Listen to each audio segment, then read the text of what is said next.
The Read to Lead Podcast, episode 26. Hey, this is Jon Acuff, New York Times bestselling author of Start. And right now, you're listening to the Read to Lead Podcast with my friend, Jeff Brown.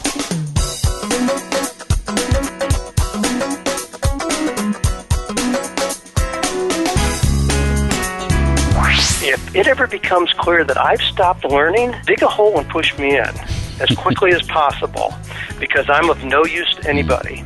Welcome to the Read to Lead podcast with Jeff Brown. Jeff believes that if you desire to achieve true success in business and in life, then consistent and intentional reading is a must. The Read to Lead podcast will not only help you narrow this ever-important reading list, but also bring you key insights and valuable feedback from some of today's most successful and inspiring authors. And now, here's Jeff. This is the podcast bringing you unique thoughts and insights from today's nonfiction authors. Authors writing about things like business, leadership, career, marketing, personal development, and entrepreneurship. Today's guest is no one in particular. Actually, this is Best of 2013 Volume 1, with Volume 2 coming next week on New Year's Eve. In this episode, we highlight some of my favorite moments from our first 12 episodes of the podcast. Now, not all 12 episodes are included in this best of, but many of my favorite moments are. So if you've heard every single episode up to now, this is a great way to review, which is an awesome thing to do here at the end of a calendar year. If you're brand new to the podcast, it's a great way to get an overview of what you're in for. And of course, I hope you do indeed decide to stick around. Speaking of which, make sure you stick around till the end of this episode, because I'll be sharing details on how you can win one of 3 different books from previous guests here on the Read to Lead podcast. More details on that coming up at the end of this episode. And before we jump in, I want to invite you to a special webinar on January 15th that I will be co-hosting with Lee Dumas, host of the Entrepreneur on Fire podcast. Jon has recently launched Podcasters Paradise. Now, this is an online community for podcasters, complete with tutorial videos, various templates, and other how-tos. In fact, right now there are over 300 podcasters already participating in the community. Now, if you've listened to my podcast recently, you might be asking yourself, well, wait, Jeff, don't you offer an online course for podcasters called Podcaster Academy? Well, I do indeed, and I think it makes a great complement to Podcasters Paradise in that the focus of my course is on not so much launching your podcast and understanding the technology, but sharpening your communication skills by helping you sound more confident and conversational and raising your interviewing skills to a whole new level. Now, here's the best part. When you join Podcasters Paradise, either now or during the upcoming webinar, you'll get my month-long course complete with one-on-one personalized sessions absolutely free. My course will eventually sell for $497. Right now, it's being offered to early bird students at $297, but you can get it for free when you join Podcasters Paradise. To reserve your spot on the webinar or to join Podcasters Paradise and get my course for free right now, just go to this special link. You must use this link, readtoleadpodcast.com/webinar. That's readtoleadpodcast.com/webinar. I hope you'll agree this is a great deal, and whether you've launched a podcast recently or are going to soon, I think this is the perfect combo for you. Podcasters Paradise and Podcaster Academy, 2 programs for the price of one. One more time, that URL is readtoleadpodcast.com/webinar. One of my favorite people is Dan Miller, who just happened to be the first ever guest on the Read to Lead podcast. And in his book, Wisdom Meets Passion, he includes his 10 steps to education and becoming rich. And number 1 on that list is reading. And I asked him why reading holds such a high position on that list. I have told people for years, if you want to double your income, if you want to have more personal success, whatever it is, you can dramatically change where you are in 6 months by reading great books. I don't know of any way to tap into the wisdom of the ages more so than reading. Now, I grew up in a home, Jeff, where reading was one of the things that was available, whereas some other more traditional things were not. We did not have radio or TV in our home. We didn't get the paper because the paper had comics in them, and we didn't allow comics in our home.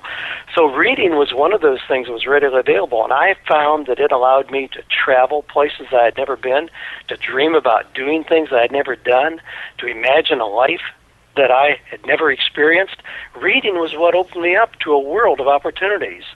So I have continued to see that as the most readily available tool for anybody to explode their success. Dan, what are your views on mentoring and the mentor-mentee relationship? I think we all ought to have somebody that we are mentoring and somebody that is mentoring us. I'm a coach, but I tell people when you engage with somebody as a coach, ask them who's coaching them. If the answer is no one, it's a red flag. I'm always being coached. Being coached helps me coach others better. In the same way, being mentored. I mean, if we use a biblical kind of model for this, Jeff, I encourage people, and this is not original with me by any means, but I encourage people to have a Paul, a Barnabas, and a Timothy in their life. A Paul, somebody older that speaks wisdom into you, confronts you, speaks the truth in love, but isn't unwilling to confront. Barnabas, somebody who's on the same path as you. You link arms and say, hey, what do you want to do? How can we do this together? And then a Timothy, perhaps somebody younger that you have the opportunity to really speak into. I think we need all of those people in our lives. So you can frame any of those as mentor-mentee that you want to, but powerful concept. If somebody, I tell people all that, I tell my team members, if it ever becomes clear that I've stopped learning, dig a hole and push me in as quickly as possible, because I'm of no use to anybody. So this is an ongoing process. It kills me when I hear people say, well, I haven't read a book since I graduated from college 20 years ago. I'm like, you've got to be kidding me. You're worthless. This is a process of continuous learning. And I certainly want to be leading the pack on that. We followed up our conversation with Dan Miller with Robert D. Smith, author of the book 20,000 Days and Counting, the crash course for mastering your life right now. And one of the questions I asked Robert is, where does he get his energy? He has such an effervescent and energetic approach to life that is really contagious. Jeff, do I feel that energetic? I appear that energetic? Yeah, you're just very infectious. You just have oozing with personality is what you are.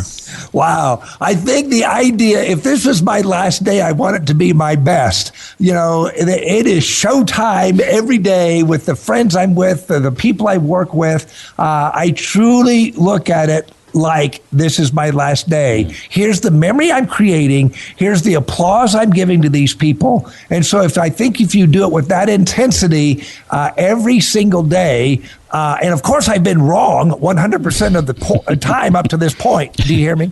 So I'm excited that I'm wrong that many times. Yes. But at some point I'm going to be right, and that will be a glorious thing, at least for me, and I hope for the other people too, just in celebrating the existence and the impact that all of us can have. Because who wants to be around somebody moping around? Indeed. I know I don't, that's for sure. Well, on the day the Read to Lead podcast launched, we launched with 4 episodes, an introductory episode and the 2 guests you just heard from, as well as our next guest, Lee Dumas, author of the book Podcast Launch and host of his own podcast, Entrepreneur on Fire. Now, you heard me mention John at the beginning of this episode. He's recently created Podcasters Paradise, an online community for podcasters.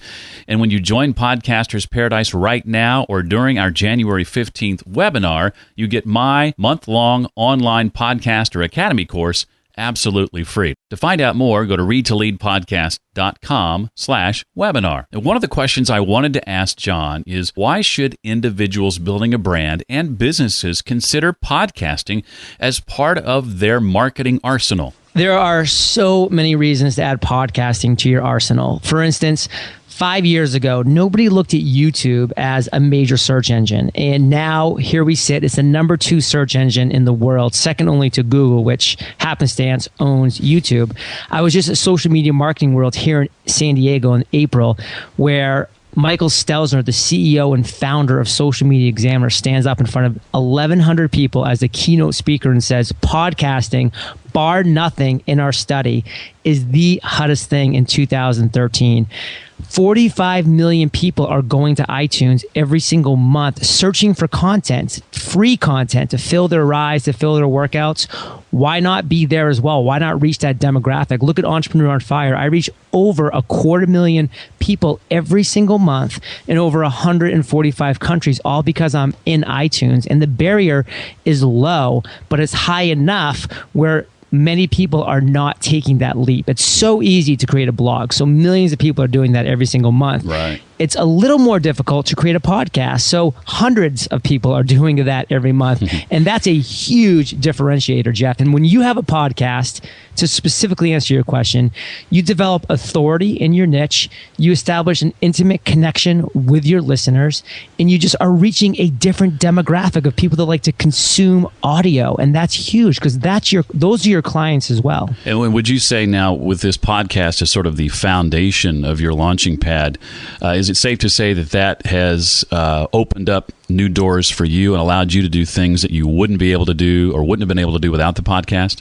100%. Entrepreneur on Fire is a great case study because that's all I started with was a podcast. I wasn't like a Chris Brogan who had an amazing platform before he went and started his podcast, The Human Business Way, in January. I had nothing else. I just started blank slate, no online presence with my podcast back in June of 2012. I actually launched in September of 2012 was when the first podcast went live. And so you can see how quickly things have gone since then in a very positive way. And so everything that I've developed in my business, Entrepreneur on Fire LLC, is a direct result of my podcast. Next up is a conversation with a guy who I had a chance to reject for a job about 9 years ago, but that hasn't hurt him one bit. He's a renowned blogger at goinswriter.com and a successful author of both the books Wrecked and The In-Between. He's also well known for an ebook he wrote called You Are a Writer, So Start Acting Like One. He contrasts that with the concept of faking it until you make it. I'm talking, of course, about Jeff Goins. I wrote an ebook about this called You Are a Writer, So Start Acting Like One. Mm-hmm. And the reason I wrote about it was I started getting invited to conferences to speak on this thing that I'd done with my blog. And I didn't know what to talk about. And a friend said, talk about that conversation that you had. That seemed to be a really important thing for you, that You Are a Writer conversation. And so I started doing talks about this, and there was this moment in the talk, and I do this with lots of different audiences, not just writers. I will say, okay, there's this thing in your mind that if money wasn't an option, if you could do whatever you wanted in life, you would be this thing. Write that down right now. And then in front of it, say, I am a blank. And man, I've done this for probably, thousands of people now. And this is the one thing that I consistently get emails about. People come up and say, wow, that was the first time I admitted that I was a writer or an entrepreneur or an artist or whatever.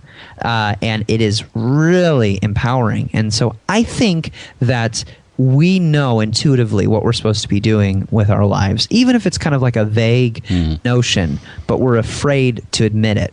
And so lots of people say, so sometimes I hear people say, well, I can't say I'm an astronaut and then go, get on a space shuttle and fly away. And that's true. And you can't say you're a writer and go write a best-selling novel. But what is true is that the best activity comes from a solid identity. And so if you aren't sure of who you are and you try to do stuff out of that poor foundation, it's going to be broken. But if you admit this thing that you have been sort of avoiding, but everybody acknowledges but you, then the first step is to go, I am this thing. I may not be good at it yet. I may not be a good writer, but I am a writer and I'm going to get better. And so it's kind of the opposite of faking it until you make it. It's faking yourself out and going, yeah, you are this thing. Now get to work. And faking it till you make it, I don't know about that. I think that we have a core identity that we need to actualize in our lives. Time Thomas Merton talks about the false self and the true self, and most of us are living out of our false selves because that's the self that we like to show people. People tend to affirm that, but there is this secret self that we have that we're afraid to share with the world because it might get rejected. But the problem is your false self is really a shadow, and if you're getting praise, you're getting high fives, you're getting paid for living out of your false self, you know you're a fake. And so I don't think that we really fake something till we make it. I think we act our way into becoming who we already are. My second chance after Dan Miller to interview a New York Times best-selling author came during my conversation literally with Baer when he learned while we were taping the interview that his book, Utility, Smart Marketing is About Help and Not Hype, had made the New York Times bestseller list. This was also one of the first Read to Lead podcast episodes centered around marketing. I asked Jay to describe, as he does in the book, how consumer awareness has changed over the years and how this impacts the way we need to do business. I remember when I first started in marketing, actually not even when I first started, not that long ago, I remember a day when media buyer was the easiest job in marketing. Because you had in any city, any region, you had 3 TV stations or 4, 6 or 7 or 8 radio stations, many of them owned by the same group, maybe 2 newspapers, an afternoon and an evening, and that was pretty much it. Yeah. Right. So you dealt with those handful of people and then you played golf. It was a good gig.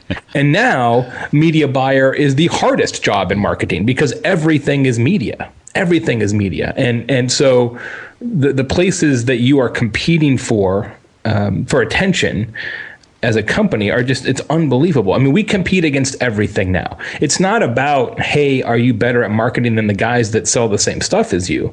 It's about, are you more interesting to me than my own wife? Because you are competing for my attention using the same platforms and the same techniques that, Jeff, you and I are using to communicate with one another and our actual friends and family members. Jeff, if you look at your Facebook feed, you look at your Twitter feed, your Pinterest, your Instagram, even your email inbox, what you'll see is a combination of personal and professional relationships, right? You look in that stream and it's something like friend, company, wife, company, friend, company, right? It's a combination, and it doesn't exist the other way, right? My wife isn't buying radio time to get my attention, right? And my friends are not buying print ads to make sure I know what time we're going to watch the football game. But yet companies are having to use these same venues, right? They're competing line by line and pixel for pixel for our attention against us. You're competing against your own customers for attention. And so if that's the game, and it is, the only way to succeed in that environment, in my estimation, is to be useful, because you can't shout loud enough. The avalanche of information is too powerful to wrestle it to the ground with even more coupons. Pat Flynn is one of several podcasters to join us on the Read to Lead podcast. He's also author of the book Let Go, a book that shares the story about how Pat survived being let go as an architect and striking out on his own, and since then doing very, very well. I asked him to share what advice he would have for someone attempting to develop their own personal brand and position themselves as a thought leader in their space. Well, I think there's a number of things you could do, but I think what it comes down to is sort of discovering what your unique selling proposition is. You know, that sort of thing about you that, makes you stand out from everyone else in that same space that you're in. And, it's a lot of times people have trouble with that. When you really think about it, it's your personal brand. It's you, and nobody else is like you. So there's definitely things about you that you should not take advantage of, but use to your advantage and sort of milk, because those are things that are uniquely you. And there are people out there who will connect with you just because of who you are, regardless of, how you present your content. That's just how it is. And so really determining what your strengths are and what differences that you can provide, the things that you can provide that no one else can provide. Another way to think about this is, what's your unfair advantage? What unfair advantage do you have that other people can't bring to the table that you can bring? And definitely making sure to highlight those things along the way. And then another thing when it comes to personal branding is just being personable. Whatever niche you're in, you want to inject a little bit of your own personality in there, sort of like we talked about how I do in my podcast, and also just sharing a little bit of stuff about you and who you are and sort of what you value and things like that, because that's what people connect to. And there's obviously a fine line between sharing a lot to connect with your audience and versus, revealing way too much about yourself where it endangers other people around you. But you just want to use common sense when it comes to that. But also, I can't tell you how many times people have come up to me and have said, Pat, I just loved the wedding video you shared of you and your wife. That was a really cool dance she choreographed. Again, that has absolutely nothing to do with my business and my niche, but it has everything to do with building that relationship and the trust with your audience. Pat, as a fellow entrepreneur, I've had difficulty drawing that line between when the workday ends and family time begins. And I'd love to know how you go about striking that work-life balance. Yeah, it's really funny because we're always talking about, when we're working a 9 to 5 and we have that job, we want to break away from it, get rid of the 9 to 5. And then we do that and you find that you're actually working like 9 to 9 or almost 24 hours a day sometimes. And it was a big struggle for me at first. And at first, when I first started working for myself, it was just my wife and I. And I did a lot of things that I'm not very proud about. Like I would actually be in conversations with my wife and I'd sort of be there in the conversation with her mentally, but in the back of my head, I would be thinking about my business. And it got to a point where we had a nice little chat about that. And, it was pointed out to me, and I didn't even realize I was doing it. It was unfair. And then there were even points when I realized that when I was working, and this especially happened after I had kids, when I was working, that I really wanted to be with my kids, and I wasn't focused on the work like I should have been focused on. And so that really led me to the fact that as much as we want to break away from that 9 to 5, you still need a schedule, and you have to stick to it, and that's probably the most important thing, to be able to sort of turn your brain off and get into personal mode when you need to be in personal life, and to be 100% wherever you are. If you're in work, you're 100% working. If you're not at work and you're with your family, you're 100% with them. It's only fair to them. And so the schedule will help you do that. And for me, my schedule is kind of interesting right now. And for everybody, it's going to be different. And it's sort of based on, for me, it's all based around the kids and my wife. And, you definitely have to communicate with the people around you to create that schedule. And if you're by yourself, if you're a programmer and you're working by yourself from home and you're an entrepreneur, you still need to create hours, or else you're going to find yourself overworking yourself. You need to reward yourself sometimes with some time off. And sometimes it's that time off where your brain gets to sort of reset and subconsciously think about the things that you're doing, even while you're sleeping. Sometimes, you actually can make progress on your business when you're sleeping or when you're not, even thinking about it. And so, just giving your brain a rest sometimes is really important. So, having that schedule is really important. But also, for me, and this is especially important now that I have kids, is to have an actual physical space where it's work time. And when I'm in this room, everybody else in the house knows that this is Daddy and he's in work. But when I'm out of it, I can close the door and I myself can be out of work mode too.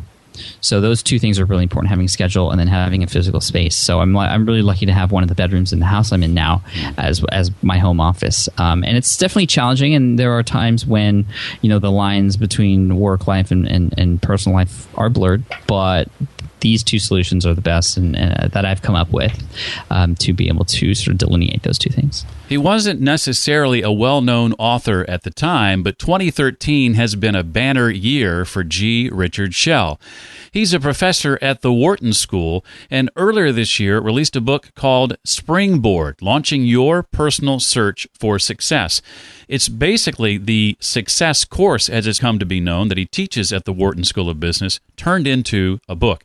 And just earlier this month, in fact, 800 CEO Read named his book their best business book of 2013 in the personal development category. We talk about success, of course, and how to go about figuring out what it is you're best positioned to be successful at. You say in Chapter 5 that success starts with that thing you do better than most, and you say that success often comes from building on what you already know and know how to do. So why then do you think that figuring it all out for ourselves is so hard? Well, that's fascinating. Great question. If you go into a room of people and they're all standing around, at a social occasion, most people look around the room and go, wow, look at all these other people. They're so successful. They look so confident. They look so... Me, I'm just a miserable, unconfident, poor soul over here, lost. I hope someone will find a minute to talk to me. Who am I? So I think, for the most part, people undersell what they already have. And they look at what they don't have and say, if only I had that, that would then solve my problem. And I think the real success in life comes from looking in your own backyard and saying, hey, you know what? All those people who are good at something, they're good at something because they had an aptitude for it. And they discovered that aptitude and they nurtured that aptitude. They found role models and people to help teach them, bring out that aptitude. And they spent time on it. They were willing to go out and practice it and fail at it and go back and practice some more. And you know, it just has to be true that your talents are internal. They're from your genes, they're from your family, they're from early role models that you had in life that gave you a sense of excitement and a feeling of accomplishment when you're able to achieve certain things. And that's where you need to look to start the journey of becoming excellent at whatever you're going to do next. Fellow podcaster and relatively new author Erik Fisher joined us on episode 11 of the Read to Lead podcast. Erik and his friend Jim Woods are responsible for the ebook Beyond the To-Do List, Volume 1, Goals. Most studies show that many of us don't bother with setting goals. I had a chance to ask Erik, why is that when so many of us surely realize the importance of doing so? I think the reason that people seldom set goals is that we don't think we need to. I think it can be hard to decide even what it is you want and then to even work for it. And some of us who already think we do have goals, we do so because we think we have goals, but what we really have is just priorities. But that doesn't mean anything. If we're not actively or strategically moving towards a specific thing in life, then that's not a goal. We can say we have a priority of, you know, family or something else, but if we don't have something specific we're aiming at there, then saying it's a priority doesn't really mean anything, and it's not a goal. Yeah, we hear a lot these days, Erik, about intentionality. We talk about intentional reading on this podcast. Successful people are intentional people. How will this first book in this series address intentionality? Well, there's that kind of saying, and I don't know who said it, but it's that whole thing about if you aim at nothing, you'll hit it every time. And that's totally true.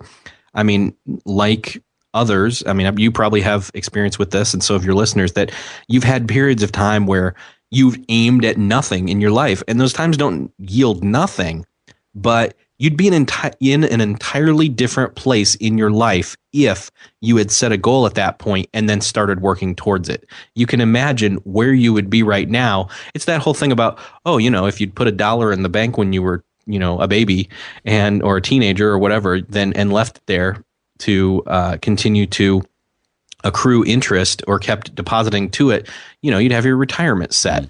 Well, without setting that early, it's never going to happen. And I'm not saying it's too late, but yeah, it's one of those things where if you aren't actually aiming at something, then you don't really ever get the better or the best stuff that's out there in life. We round out the best of 2013 Volume 1 with Jon Acuff, New York Times best-selling author of the book Start, Punch Fear in the Face, Escape Average, and Do Work That Matters. One of the things we talked about was understanding the difference between finding your purpose and living with purpose. There's a lot of books out these days talking about finding your purpose, and I was pleasantly surprised to see you in your book use that phrase, but talk about also the lies we often believe about the process, which I'd never really thought about. I'd like for you to share a bit about what some of those are and why trying to figure out your dream, quote unquote, doesn't exactly work. Well, I think we put tremendous pressure on ourselves.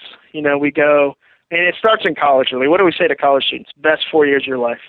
You've got to, you know, figure it all out. You've got to have a plan. And so I meet hundreds of people that tell me I need to have one purpose, and once I know what it is, everything will be perfect, and it'll change my whole life, and, you know, I'll know it when I find it. It's kind of this soulmate version of purpose. You know, the whole myth that, like, there's one person on the planet for you, and if you don't find them, then you'll never know true love, and I just don't believe in that. So what I tell people is I'm not a fan of finding your purpose. I'm a fan of living with purpose. You know, sometimes you don't find your purpose until you're in the middle of the adventure. And I think that's a great thing. I always tell people purpose is attracted to motion. You can't steer a boat from the shore. So sometimes, you know, the first thing you have to do is to get started and have a little momentum, have a little, you know, forward planning and kind of move some things. And I always tell people, your purpose won't find you on the couch. It's not going to be delivered to your house like a pizza. You've got to get in the marketplace. You've got to dare. You've got to try some things. And that, to me, is where purpose starts to come into play. Well, I, for one, have been married twice, so I know there are at least 2 soulmates out there for most of us. Well, there you go. See, we just disproved that one almost instantly. Well, when starting something new, all of us, I don't think any of us are exempt of this, deal with the voices in our heads, or sometimes, it's real life, face-to-face doubters right in our own family or our backyard that we've allowed into our circle. What are some of the ways you've successfully dealt with those same voices? Yeah, I think part of what I tell people is that I think sometimes we get fear wrong, where we feel like we'll be able to forever beat it, and we go, and if we still have some in us, we feel like we've failed at that. And so for me, to tell you the truth, I mean, I haven't eliminated fears. Where I've said, I used to have a fear about such and such, and now I no longer do, so I conquered it. I don't think that's true. I think that, sometimes we'll struggle with a fear for years and years and years. And that's not failure on your part. That's part of being an adult and going, yeah, I got this fear, and it's been rocking me for a while. And so part of the way I do deal with it, though, is that I learn about it. And I realize, what? Fear, I don't have 5 million fears. I have 5 that like to play dress up. And so what do I do with that? And so, once you do that, you can start to see the patterns. You can start to see that, okay, I don't have a million fears. I only have a handful. And what does that mean? And that's the kind of stuff that I find really helpful in my own life. So that's helped me over time. But also releasing yourself from that pressure that you've got to figure out and fix and, cure your fear. I just don't think that it's something that really happens. And we put that pressure on ourselves, and we think we're going to do it. And then you go to a conference or you read a book about fear, and you still have it, and you think, I've failed. I think that does more damage sometimes than the actual fear itself.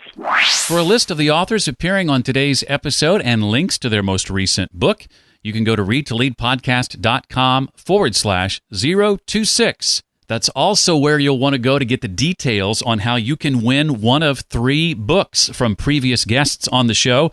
Up for grabs this episode, Wisdom Meets Passion by Dan Miller and his son Jared, and autographed by both. Also, Discover Your Sweet Spot, the 7 Steps to Create a Life of Success and Significance from Scott Fay, and Fire Your Excuses by Dr. Bill Diamond and Dr. Marcus Dayhoff. You could win one of those 3 books just by following the 3 simple steps listed on the show notes page for today's episode. One more time, that address is readtoleadpodcast.com/026. Don't forget to sign up for the webinar that I'm hosting with Entrepreneur on Fire's John Lee Dumas on January the 15th. Find out everything you need to know about Podcaster's Paradise, and when you join, either now or during the webinar on the 15th, you get my Podcaster Academy course, currently being offered at $297, absolutely free. The address to sign up for the webinar or join Podcaster's Paradise right now is readtoleadpodcast.com/webinar. That's readtoleadpodcast.com/webinar. Membership to Podcaster's Paradise that comes with my course for free makes a great last-minute Christmas gift, by the way, too. And if you're looking to get me something for Christmas this year, it's not too late for that either. You can leave a rating and review of the podcast on one of 2 places, or better yet, both. readtoleadpodcast.com/Stitcher or readtoleadpodcast.com/iTunes. I want to thank Ed Griffin for his recent 5-star rating and review in iTunes. If you choose to leave a 5-star rating and review, I'll mention you in a future episode of the Read to Lead podcast.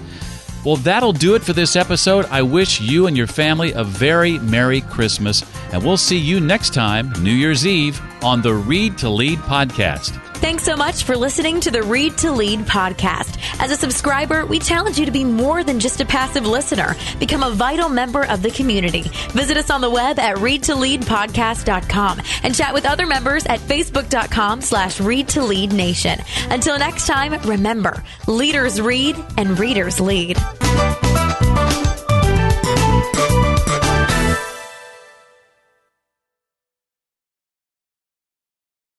Have yourself a merry little Christmas. Let your heart be light. From now on, our troubles will be out of sight. Through the years, we all will be together, if the fates allow. Until then, we'll have to muddle through somehow. So have yourself a merry little Christmas now.